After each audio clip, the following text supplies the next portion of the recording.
no, and now you're like, I know what Hmong is now. Or, I know what it means to be American now. I don't know. I hope you do. And so without further ado, I know that I don't want to push too fast, but time is of the essence. And I know that you guys have been sitting for the last hour with our keynote speaker, and you're trying to digest what he's talking about. And my hope is that I can take what he's talking about and put it in a different format, or at least get you to continue that, okay? And I hope it's not going to be overwhelming. That being said, let's get started, okay? And just to let you know, we will have a debriefing session on our agenda, on our schedule today. That's going to get cut down shorter. And I did build in a Q&A toward the end. So I'm going to go at a pace when we get to the Q&A. Okay? All right. Here we go.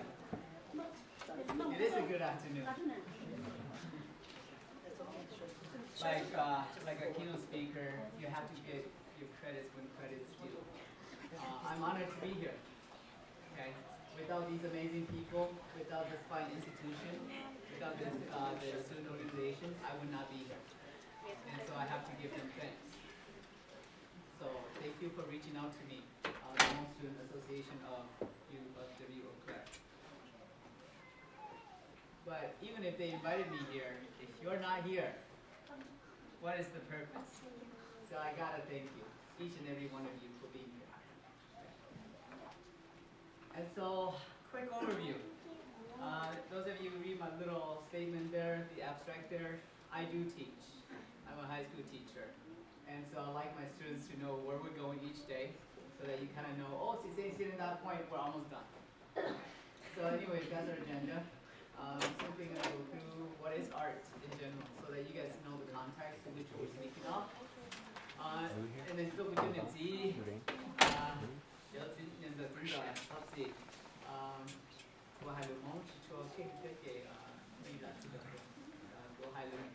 Most of the time.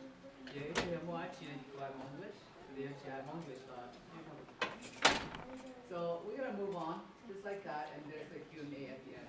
I'm going to skip the my journey component. And so, what is art? Art in general is very difficult to define. And so I thought, to help you, Webster Dictionary. Art. Webster said, human creativity, skills acquired by study and practice. Any craft and its principles, making things that form and beauty. Okay, makes sense. Things create, study and practice that is beautiful, has form and beauty. Now, Britannica said, art lacks a satisfactory definition. It's so much easier to describe it as a way something is done. So we start to think art as a product, rather than what art really is. The use of skills, imagination in the creation of aesthetic objects, environments, and or experience that can be shared with others. That to me is what art really is. It's a process. It's a process. Okay? The product is the thing that captures that entire process. One step further. Hmong art. I interviewed Dr. Gary Lee in his book. He said, Hmong create things, arts and crafts, but not in the way that Western countries would define it. Hmong art fits more into the category of primitive art and or folk art rather than fine arts. For it has functions, sacred meanings, and some are believed to have magical powers. Okay. Interesting, doctor. You're going to make it hard for me. So, when we look at Hmong art, especially traditional Hmong art, we have to know that Hmong art in that traditional form focused more on the functional quality than its aesthetic quality. And we're going to dive into that. Let's quickly look at some of the traditional Hmong art or Hmong artists. Silversmith. These are Hmong artists. They made the things that we have, that define who we are. They are artists. They just don't use the paintbrush. But they do use silver and other tools to make these beautiful art. Especially the pia. And I'm going to dive into functional quality. The pia, Dr. Dia Cha, professor, was at St. Cloud State. She said the pia was created in remembrance of the hardship of slavery. How we talked about Hmong history. One component, one part of our history, we were being oppressed. I got that. Makes sense.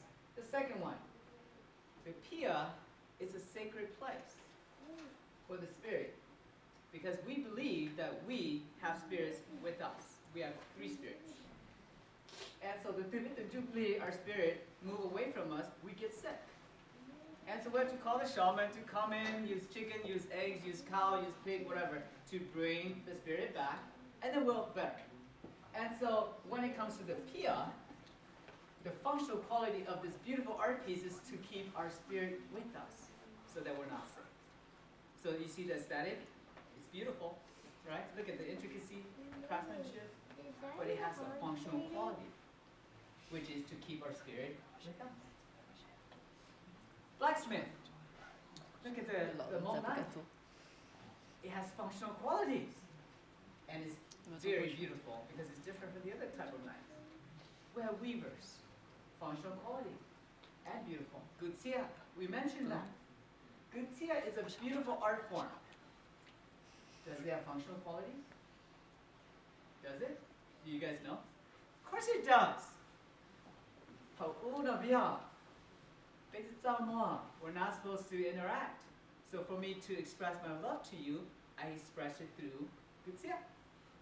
You see that? So as beautiful as our singing word, it has a functional quality. It's to entice the other half. How cool is that? Musicians. The thing player use the thing for ritual purposes, but girls in the old days, look at the thing and like, oh my God, the guys could play the thing. That's my man. It has functional qualities. Okay? And so if you can see, storytelling. You guys must know that that is an art in itself. The Hmong people, for a long time, has been known to have an oral tradition. Like our guest speaker said. We leave it up here, and we pass it through here. And we do that from one generation to the next. And so, storytellers are wonderful artists. We don't see that because we see art in this setting as painting, drawing, and everything else. We don't see that that is a wonderful art form. Now, just on a side note, you guys have to know that the Hmong RPA, the writing system that we're using today, you saw over there, you saw in some of my titles, that writing system has only been existed since 1952 by those 4 or 3 amazing, four amazing scholars. And the main reason why they created this writing system for us is so that we could read the book, the good book, the Bible. Now, Father Virtuous is the last to pass away. He passed away about 5-7 years ago, I think. And so as you can see, the Hmong RPA writing system was never ours, was created for us, and we embraced it. Is there something wrong with that? No, of course not. Nothing is wrong with that. I'm forever grateful for these great gentlemen. And so, leading me to the best known art form. Okay? And that to me is the Hmong Paj Ntaub. Okay? Now, quickly think about this. When I say Paj Ntaub, you automatically think of these 2 things. I will tell you that. The Paj Ntaub is the one to my right, and the story cloth is the one to my left. Of the 2, this is the most traditional form. That chaw is the oldest Hmong Paj Ntaub that you could think of. In the old days, this Paj Ntaub here, again, served purpose. Okay, has a functional quality. And the woman wear it on the back part of their outfit. And if you look carefully, I will point this out later, no 2 are the same.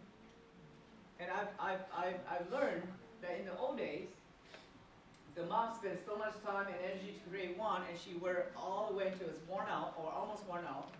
And she would pass that on, because once the outfit is all worn out, they cut that, put that on a new outfit. So the lineage, the sentimental value continues. And the mother will pass it on to the daughter. Now, this art form is not something you and I could acquire within 1 day, 2 days, 4 years of college, and you could acquire it. This art form, the people who are true masters of this art form started as early as 4 years old, or even earlier. The second they could hold needle, they start learning this art. And this art form has always been passed from a mother to a daughter. And so now let's dive into the characteristics, the aesthetics, the things that make these pandao. The most traditional art form, okay, the pandao itself, has functional roles in the everyday life, ceremonial, and the afterlife of the Hmong people. Look at its functional quality. It's beyond looking. It's beyond this life. It's even for the life after this. What kind of art you think that could play that much role in one person's life? If that's the case, now we look at the pandao, it's not just beautiful to look at, but we have to consider its functional quality. And if you look at the traditional Hmong pandao, it's small in size, and the symbols are very abstract. Such as this. Every piece you see here is either derived from the traditional form, or is the traditional form. And look at this, the baby carrier. If you take this to anyone else, people will look at it and say, oh my God, that is a beautiful piece of cloth. Did you know it's a baby carrier? It is. It's a beautiful baby carrier then. But look at the functional quality.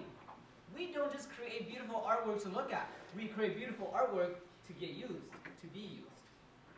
And now, we also believe in adding power.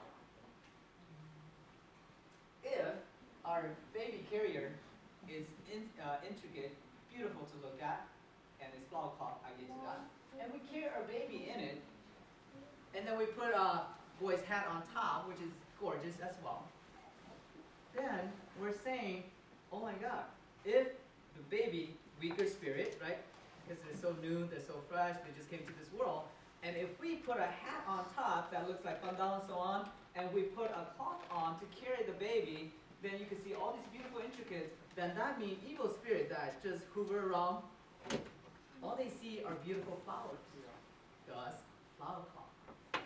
Pandao, right? Right? There you go. And so that means evil spirit will not see a young spirit that, or impressionable spirit that they could take away and get sick. We're protecting our baby, so that evil spirit only see flowers. That's what we did with the pandao. That being said, there it is. At the very start of our lives, the Hmong people would create a hat, a gift for newborns. Believe that if this intricate hat is worn, okay, that will keep wandering or evil spirit away, keep the person's spirit interested, and therefore they're not sick. Because if the spirit, your own spirit, are moving and are so enticed by the beautiful pattern, they will not want to walk away. And because of that, you're not sick at all. At the same time, protect from evil spirit. Now, our mid-stage of life. If you found the love of your life, a mother would always give you a piece of pandao, maybe it's the color I was telling you about, or a or a funeral garment. Why is that so important? Okay, I'll explain to you later. So, what about just the everyday life? The pandao itself served as an identifier for the Hmong clan, subgroup, and or regions. For example, if you see any outfit but the dress is white, you automatically say those are Hmong Dao, white Hmong. Different dialect, a few little different ritual practices and so on, you see it, you know it. If you see a batik dress, you look at it, Hmong Zhuang, different dialect, subtle different rituals and so on and so forth, you know who they are. You know how they're going to sound like. If they have straight arms on their outfit, Hmong Zai. Okay? If you see, believe it or not, Hmong people wear pants, Hmong ladies. So don't think that all Hmong women do not wear pants. The Hmong women who wear pants are from one specific region of Laos. And so when you see that, you're like, oh my God, you wear pants? That must mean your lineage must be coming from Hmong Paj. Now, if we go further from Laos, red hat from Vietnam, black hat, certain part of Vietnam, Chinese Hmong. Look at the outfit. Look at the pandang, a little bit different. Now, the funeral garment. I mentioned to you that our art form, especially the Hmong pandang, play a role in our daily life, our daily ritual, all aspects of our life, and even our afterlife. Because we believe that without this garment, when you travel back to your ancestors, without it, they will not be able to acknowledge you or recognize you, and they won't believe that you're Hmong. And so if you can't go back to your ancestors, how are you going to reincarnate back? And so it's really critical to have this component, and look at the pandang. It's not the story cloth. It is the purest, the oldest form of the pandang. Now, the new form is called the story cloth. Characteristic is simple. It depicts pictorial scene of Hmong life, the Hmong experience, and or Hmong history. And the origin of the Hmong people, or the origin of this beautiful art form that we came to accept as one of our major and most proudest art form, was invented, came to existence in a refugee camp. It was first intended to be exported out of the camp. When you're in a camp, confined, with no way of supporting yourself, some of our UN workers came in and said, "Oh my God, you Hmong people, you're amazing. You are able to create this beautiful art form. Why don't you do something with this art form so that we could cater to someone else and then give you the fun to survive?"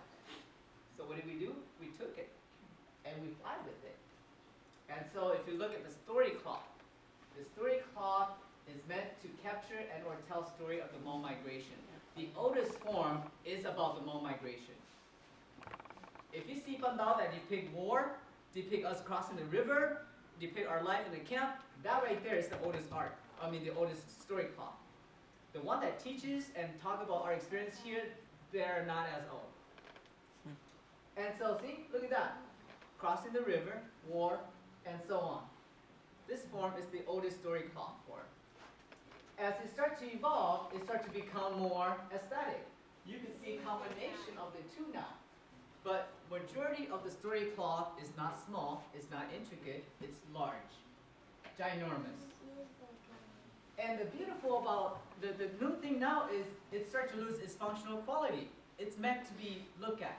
It's meant to be enjoyed. It's meant to teach. But it doesn't have that functional quality that I described to you earlier.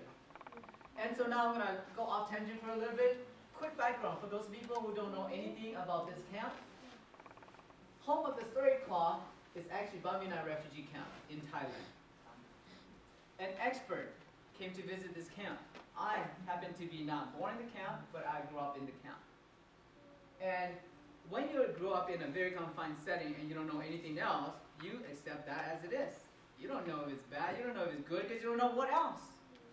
But this expert came in the first time she visited the camp. Conditions in the camp varied from barely tolerable to awful. She visited the second time. The camp is more subtle now, settled, dirtier, and more crowded than she remembered. Because she said within 1 square mile, 12 blocks this way, even smaller than your campus here maybe, holds 43 to 45,000 people. At one time, if you put people per space, it's one of the most highly dense setting in the world. So can you imagine a place like this, one of our most profound art piece came out of? So if you don't have anything to grab onto and said, Hmong pride, there it is.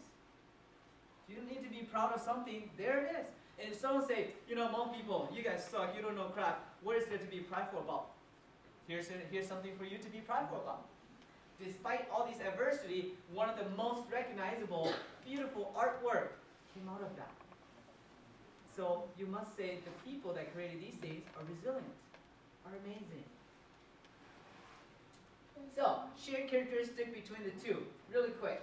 Both of them have borders, okay? The story cloth and the pandang has borders. And experts said the border signifies high hill of Laos, or high hills, or mountains, the homeland of the Hmong people. One expert actually said the triangular border represents mountains may reflect the Hmong desire to be left alone. The Paj Ntaub, the story cloth, very unique. I've never seen two that are the same. Even if the patterns are the same, even the design is the same, the stitching, the color, something about it is not the same. Still all handmade, and it's very versatile. This is a versatile art form because why is it so versatile? We could put that into book bags. We could put that into coffee mug holder, bookmark, apron, ornaments, pillows, and American icon. We could make it into a teddy bear. So I think this right there captures who we are, Hmong American. Yeah. Oh, you guys didn't catch that, it's all right. Hmong American. So the Hmong Paj Ntaub continue to evolve, and this to me is the exciting part. This to me is where I come in. Okay? I think I'm too far from. There you go. Okay. So modern form of the Paj Ntaub. If you notice, it went from very dull color, organic material-ish, slowly go into more intricate, and nowadays with technology, some of them could be printed on. Western influence, because we do live in a time and age where we are so connected that you could just Google something and you see someone else.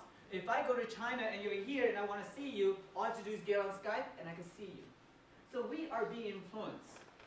Our village is no longer in the high hill of Laos or in the range of 4 mountains. Our environment now is across the globe.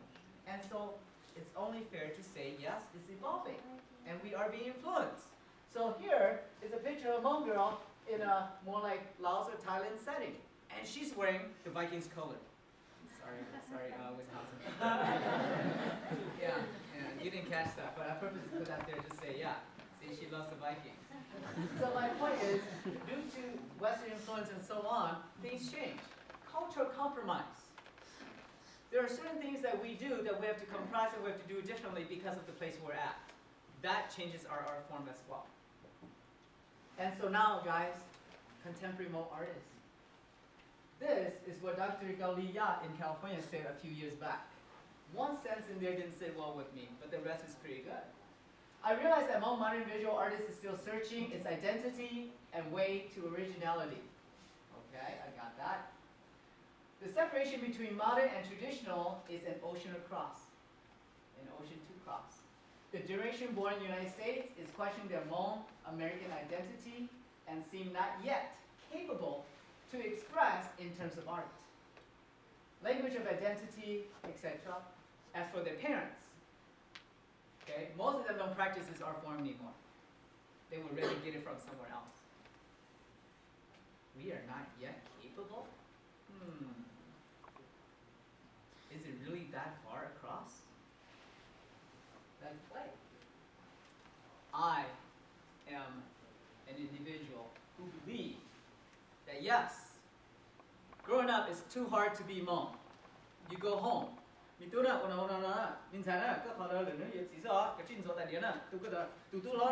going to give you $100,000 to get the best education possible, and my hope is for you to pave the way for your little brothers.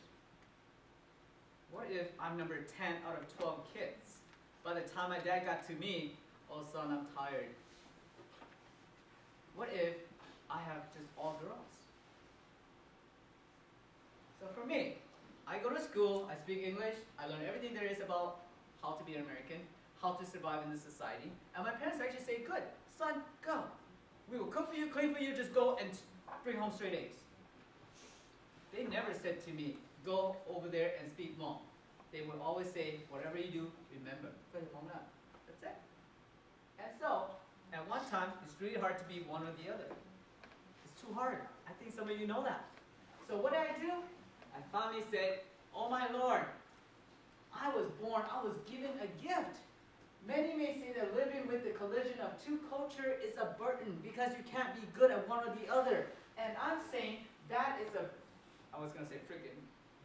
That was a blessing in disguise because you guys, I get to pick what's good about my culture, what's good to keep, what's bad to throw away, and I get to pick what's best about this culture that I'm living in. So based on our coaches, our main speaker, I'm number 4. I'm not the one that will come in here and I just assimilate right away. I'm not the one that come in and say I don't care about American culture. I'm going to be an Amish. I'm not that. I'm not going to come in here and say hell with my culture, hell with the American culture. I'm just going to be who I am. I am that. I'm going to pick what's good and what's not good. And I call myself a dualist. A dualist. Not like dual, that's dual. A dualist. Place, time, and context, I'm able to switch and be best at both. There's nothing wrong with that. Mm-hmm. That being said, the contemporary Hmong artists now, we begin to incorporate characteristic of this art form that we know of into new art. And so I call them, very lame. No, I'm not English major and I don't study English that well. So my vocab is yay big. So I said, the new Hmong Paj Ntaub. And so I just put the word new in there and I got it. And so all it is that the reason why I call it the new Hmong Paj Ntaub because the art form we created today still have characteristic components of our old art form, but it's different in a way because these are the 2 new art elements that's brought out by the Walker, and this is contemporary art in general. Nowadays, because so many things has been invented, artists using things that have been in existence and combining with something else, they call that hybridity or appropriation. Now, somebody said, Mr. Lee, what's he saying? If you're going to create an original artwork, can you do that? I'm like, hell no. I'm not going to be able to go and grind my own paint. Okay?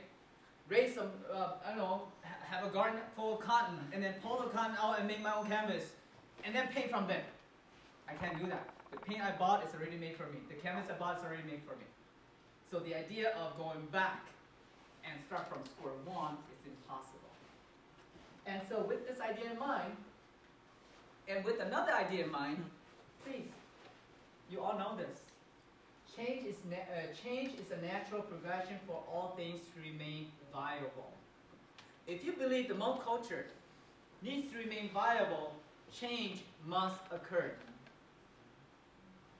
If you want something bad enough, change has to take place to fit the situation, to fit the environment, to fit the need. And if, like I said to you, I love the Amish people, but even the Amish people still use cell phone one day a week.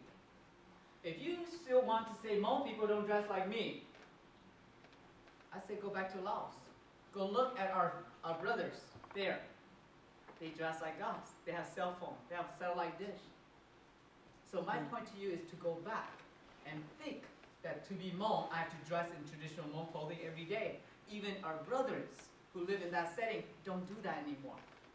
So how are you and why are you implying that to me now? And so for anything to remain viable, change must occur. So what do? I exchange the needle to a paintbrush. I exchange the colorful thread to paint. I exchange the cloth to a canvas. That does not mean what I'm saying is not Hmong. There are painters, the contemporary Hmong artists. All they did is do what I just did. Their work still captures the element, essence of Hmongness. It's just that it's different. Contemporary designer, their depiction of Hmong is still there, just using different art form. A local guy, Wausau, Wisconsin, his work is right in front. I think as you entered it, look, Lord, look at that.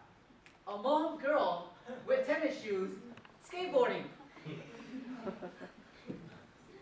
If you say that's not Hmong, I'm going to have an issue with you because how not Hmong is that? Look at that. Watercolor, painters. Even the new art form, full abstraction. You still see the Bonam. You still see the Shigeng. You still see a border. How is that not Hmong art? Impressionist style about mother and daughter. about the Hmong journey, about the Hmong migration, about the Hmong story, about transitioning, assimilating, acculturating. We got photographers. Look at that picture, powerful. Surrounding you, everything else. Within you, you're trying so hard to maintain. There's still a watch, there's still a purse. Graphic illustrators, designers, graphic designers, illustrators, incorporating theme outside of Hmong, manga style. Hmong greeting cards, Hmong postcards, and even one art form that we the Hmong people don't have or didn't have for 200 plus years. But because we're so closely knitted in this society, we never set foot in India, but we do dance, like Bollywood style. And nowadays, like, what do you call it, K-drama style, or K-pop. So my point is, in order for us, our art form to remain viable, change has to occur. And so even fashion, we're taking Hmong artists today. This is exciting. We're taking our most traditional art form and our fashion, and we incorporate into today things that we're wearing. If you have a beautiful Hmong outfit and all you do is put it in the closet, what good is that? So to see my colleagues taking Hmong fashion or taking fashion to a different level. No, you guys, I don't know about you. I bought 10, and my wife, we bought 10 of those printed Hmong scarf from Walmart. Exciting to see Hmong design, Hmong, the pandao, characteristic of the pandao being used in mainstream. There are Hmong sculptors who create artwork or in a sculpture form. We have musicians nowadays, hot musicians, hot Hmong singers, to rappers, to bands. From old to new, we got poets and writers who now once said, before someone speaks for us, right now we can speak for ourselves. This was just released 2-3 years ago, a year and a half ago, and this is the Hmong the Hmong Men Writing Circle, or the Hmong Writing Circle in California. The older one, an anthology produced about 10 years ago. And so we got writers, authors, professors who write about our story. We got movie directors, writers, filmmakers, a cartoonist, full animation about Hmong and Hmong history, Hmong experience. We got pop culture actors. How cool is that? So nowadays, the palette for Hmong artists, we got comedian as well. So the contemporary Hmong artist is no longer the person that does the needle, and so on and so forth. Even some of these art forms that we, at one time, are very prescribed in terms of ritual and performance, now we take that and we incorporate new forms to it. Have you seen the on stage? Same concept. And so we also have, I cannot forget, the art educators, okay, such as myself. And so, quickly, the successes that the contemporary Hmong artists are experiencing right now is that almost all of them are trained. They went to school, they got a degree to classify themselves that they are artists. And there are established organizations to support the artists, such as Concordia University, the Cultural Language Camp, and then HARP. This used to be the one that created the Hmong Pandao, which is, they still publish it, just not as much. They're the ones that published the Bamboo Among the Oaks for writers. And we have, and then we put out annual shows, and then we got CHAT, Center for Hmong Arts and Talent in the Twin Cities, that nurture and support the young Hmong artists. They put out annual art shows, and they're the one who put this annual fashion show together. And they also have a theater, acting as well, in addition to after-school programs to support the young Hmong artists. And we heard about this, Hmong ABC store, Hmong Arts, Books and Craft in the Hmong Village in the Twin Cities also support this. And most importantly, you guys. The idea of a fine institution like you, the idea of the generation like yours who are 20 years removed from me, rather than calling the politicians, the scholars, to come and speak to you. You call artists to come to speak to you. That is a good success. That is success. Here are the struggles. Currently, there are some modern artists, but their creation remain unknown in the large public. Struggle. Struggle number 2. One of my major struggles as an artist is sensing the lack of support from my own community or family. I experienced that when I started. My dad said, "Son, I did not bend over and backward to bring you from hardship, Laos, to this country of opportunity to be an artist, and a starving artist. What are you going to do with your life? Why don't you become a politician, a doctor, a lawyer?" Why, Dad? Because they make money, they have prestige, they have honor. So I have to change that within my own family. Even today, without you guys, there's lack of support. One of the greatest struggles would be the niche. Okay, the art in today's priorities between family and schooling. We don't see the art as being valuable. Great struggle. And when you have to put food on the table, roof over your head, the arts comes later. Sometimes the work we create, the people who look at our work don't understand what we're creating. So that fall flat or fall to the side versus the other art. That makes it hard for us. Huge struggle.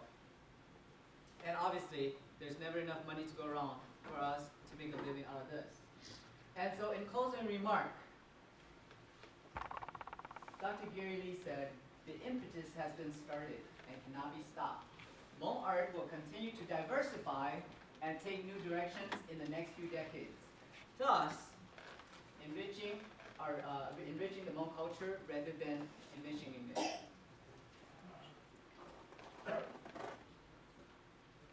I want to say you guys have been amazing. And when I leave you with that mark, I want you to remember something. I'm going to go back to this part. I already give you my position. I'm a dualist. I don't believe in losing certain aspects of our culture, especially those aspects or elements that does not help the majority, but only help a few. And I'm talking about people in power, gender in power. If we lose these, I'm not going to cry about it. But if we were to find, I encourage you, your generations, to find element of what it means to be Hmong. And these elements must transcend from space and time. Go back 2,000 years ago, to about 15,000 years ago, to 500 years ago, to 200 years ago, to 1980, 1975. How did our forefathers say we're Hmong? And how did we get us to still say today that we're Hmong? Find those elements.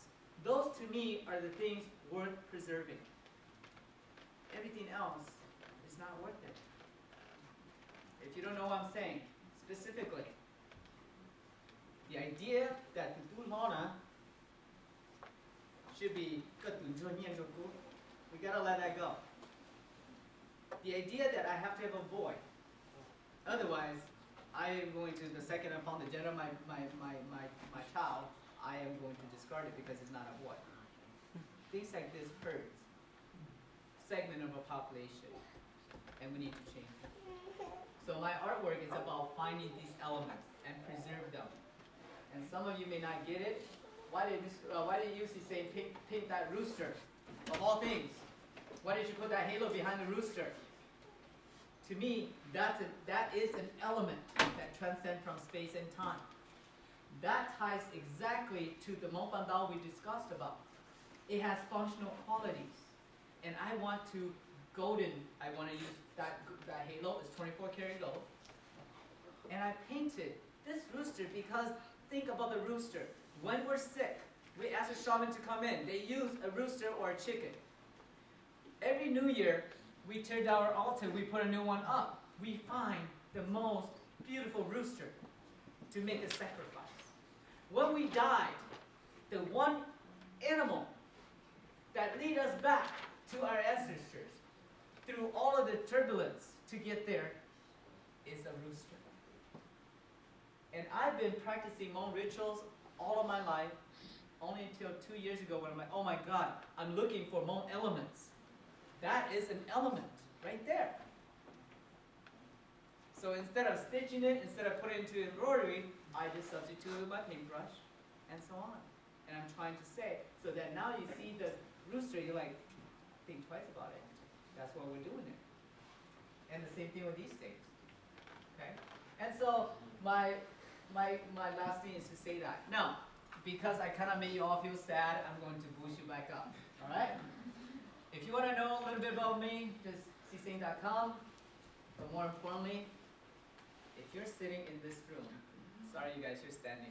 If you're sitting in this room, and if you look underneath your seat, and if you find a golden ticket, which is a little white envelope, open it up. And you find a golden ticket.